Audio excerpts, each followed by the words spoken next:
Welcome to Bright Aerospace. First of all, thank you for everyone who had voted for the poll in Instagram. Based on your votes, we got this video. Basics of Rocketry.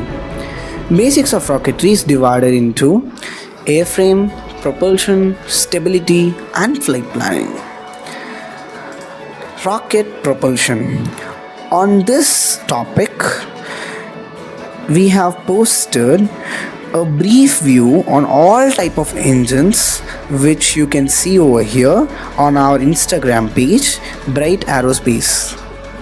Do check it out, and if you want a separate video on this topic, just comment it down, and if many of you wanted it, definitely the video will be here. So what's for today? Today we are going to look on rocket stability, which is a crucial topic on designing and manufacturing a rocket. So to learn rocket stability, we have to learn some more things too.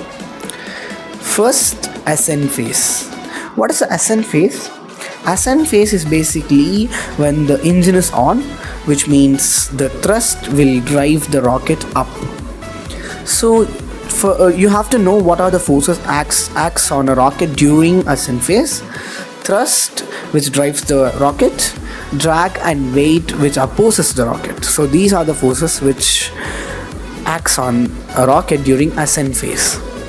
When we see a descent phase, we don't have thrust, which means engine is not burning.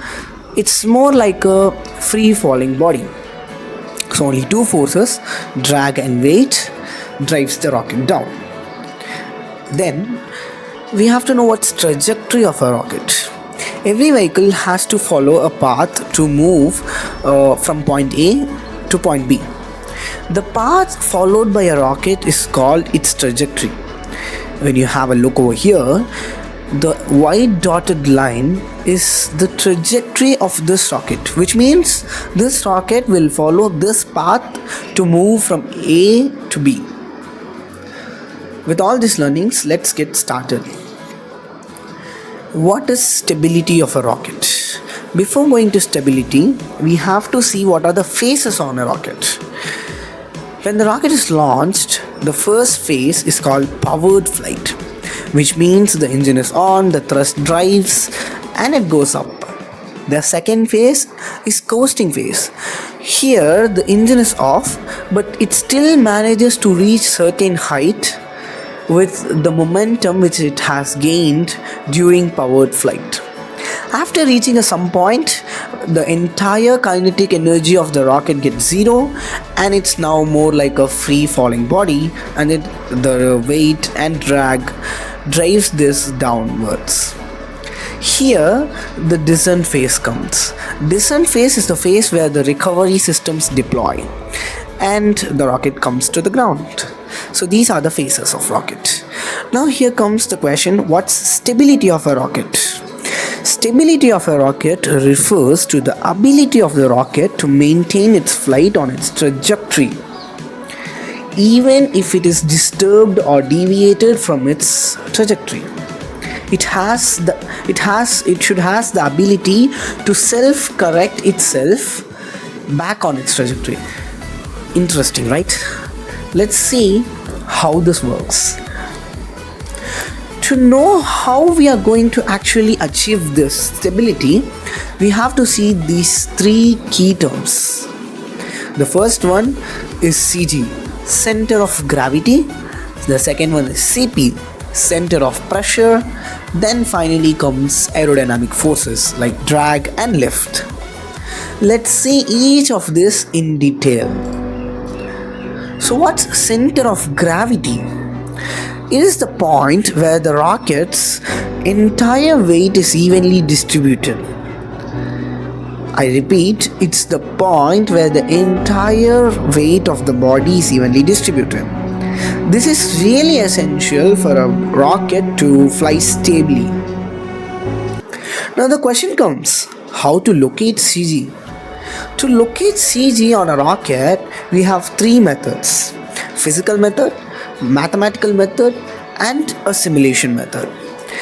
In physical method, we use a lot of things, but which is not accurate. It cannot find accurate results. Maybe it's good for amateur rocketry, small scale rockets, but it's definitely not good for large scale rockets. So let's avoid physical method. We will have a look on mathematical method and simulation method. For mathematical method, you can use this particular formula. To use this particular formula, you have to divide your rocket into sections. Like you can see over here, I have divided this rocket into three sections. Nose is first section, body is second section, the third comes fins. A rocket can have multiple sections, and when you come to this formula, here the M stands for weight of individual section, which means here M1, which means the weight of this cone is denoted over here into, multiplied by x1. x1 is nothing but the individual center of gravity for each section divided by the total mass. So you find all mass and individual CGs, then you compute this mathematical formula, you will get a exact location of the CG. Later on this, in the next slide, we will have one example problem also. We can do this. The third method is actually simulation method. Here we can use softwares like OpenRocket and Rock Simulator for easily to easily find the center of gravity.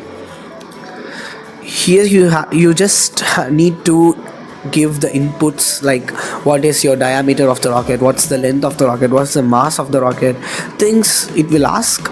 If you provide it, it will give you this exact location of the center of gravity. Now let's see an example problem on CG. For this, let's take a rocket, a model rocket, basically a simple rocket. Here we are dividing into 3 or 4 sections. The section 1 is nose cone, the section 2 is body, the section 3 is fin, and the section 4 is motor. Here we have the weight of the nose cone and 15 centimeter from the tip. What it means from the tip, which means it denotes this is the referral point which we have to set. So we have weight and individual CG of all sections. Then we substitute this in this formula and we will get the CG. We are getting the CG as approximately 36.15 centimeter, which is from the cone, from the tip. So it might be somewhere around here. So this is how you find CG of a rocket. Now let's see what center of pressure is. Center of pressure is one of the critical aerodynamical concept because this is very essential for a rocket. I'll tell you why this is very essential later. But let's see what is center of pressure. Center of pressure is a point where all aerodynamic forces gets balanced. It's basically depend on its shape, size and fin configuration. You might wonder how center of pressure is going to contribute for the stability of a rocket. Well, I'll tell you that's interesting. You see, let's consider a rocket is flying and it deviates from its trajectory due to some external disturbance. Now, this aerodynamical forces acts on CP and it creates a torque. That torque in turn will help you to align back to the trajectory. I hope this should have understood by you, and this is why center of pressure is really important to locate.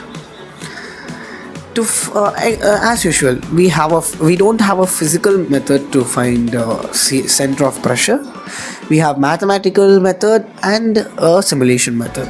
For mathematical method, you can use this formula where A is the area of each section, X is the individual center of pressure of each section, then the summation of all weights, all area, the total area basically.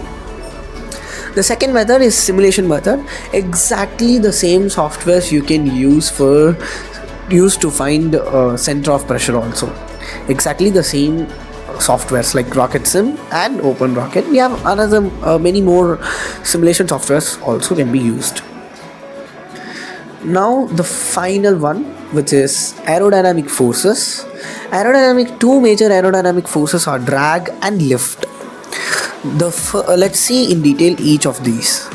Drag is actually air resistance. It's simply air resistance which opposes the motion of rocket. To understand this in a better way, I'll give you an example. When you drive a motorcycle or when you drive a coupe type of car, you can experience a splash of wind on your face. That's nothing but drag. It opposes your motion. That's exactly what applies in rocket also.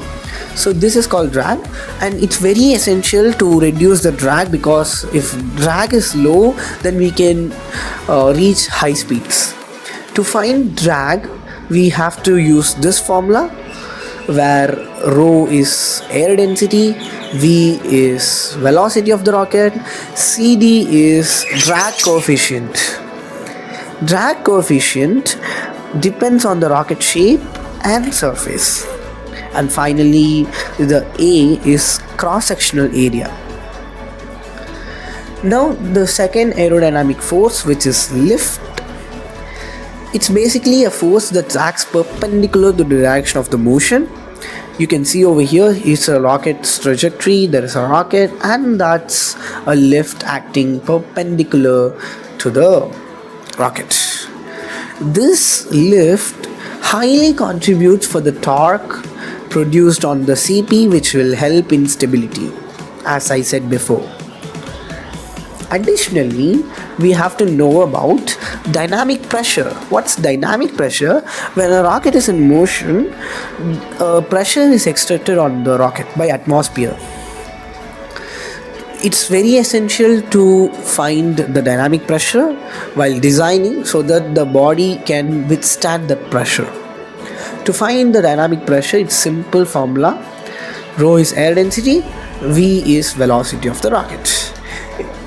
Through this, we can easily find the value of dynamic pressure, and according to that, we can build our rocket.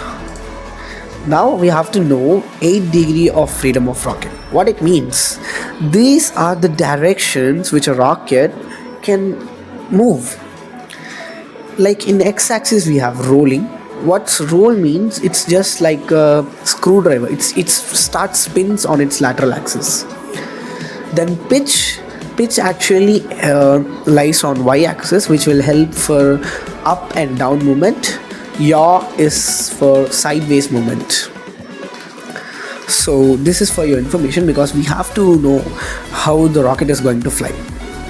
Then now we have stability rule. There is a rule for stability.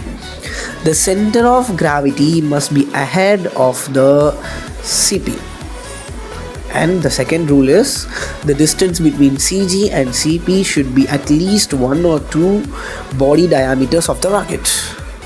Why we have to follow the stability rule? Well, I'll tell you that.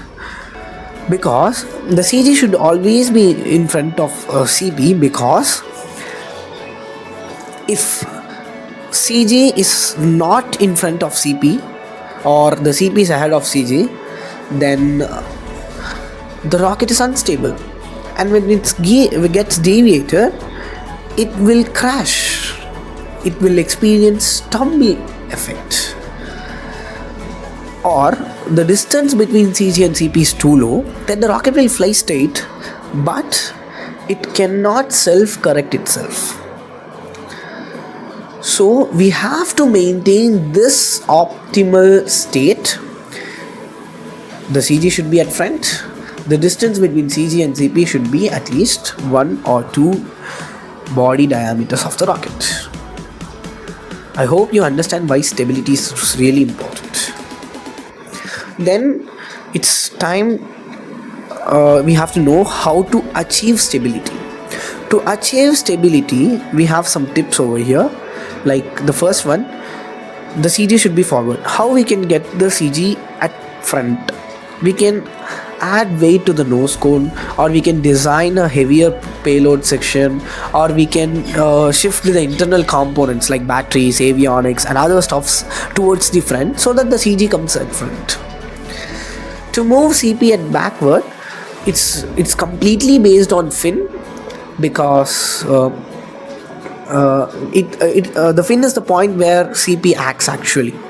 In real life, CP always acts on fins. So we can increase the fin size, or we can increase the area, we can place the fins further back at the rocket. We can do that. And finally, balance CG and CP. This is where we should be aware while designing itself. We should design a rocket in such a way that CG is at front, and even if the fuel is completely burned out, the CG should be light at front. So this is how we can achieve stability in a rocket. Then finally, we till now we have seen what is stability, what is CG, what is CP, what is aerodynamic forces, how these all contribute for stability. After that, we have seen that how to achieve this. Now it's time for testing stability. How we can test? For testing, we can use again 3 methods. We can use physical method, we can use simulation, we can use a mathematical formula. For physical method, you can use swing test or wind tunnel or flight test, where swing test is suitable for amateur rocketry, small scale projects, definitely not for big scale. But wind tunnel and flight test is definitely for big scale. Or else you can use the same simulation softwares like OpenRocket and RockSim for testing the stability.